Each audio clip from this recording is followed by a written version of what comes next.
शरद पवार आमच्या दालनात आले म्हणून स्वागतासाठी गेलो. ही महाराष्ट्राची राजकीय संस्कृती आहे. ज्यांच्या कोणाच्या पोटात दुखत असेल त्यांचं मानसिक स्वास्थ्य बिघडलंय. एकनाथ शिंदेंचा ठाकरेंना टोला. मिसिंग लिंक संदर्भात बोललं तर फडणवीस म्हणतात की राजकारण करू नका. तुम्ही विरोधात होता तेव्हा काय केलं? राज ठाकरेंचा मुख्यमंत्र्यांना सवाल. राम मंदिरातल्या दान चोरी संदर्भात बोलल्यावर आम्ही धर्मविरोधी. तुमच्या अंगाशी आलं की राजकारण केलं म्हणता. राज ठाकरेंचा सरकारवर हल्लाबोल.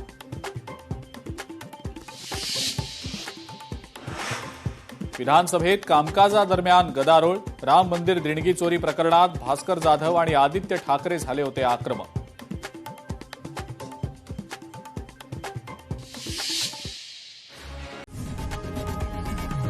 लोकशाही मराठी ऐका, पहा, जागरूक रहा.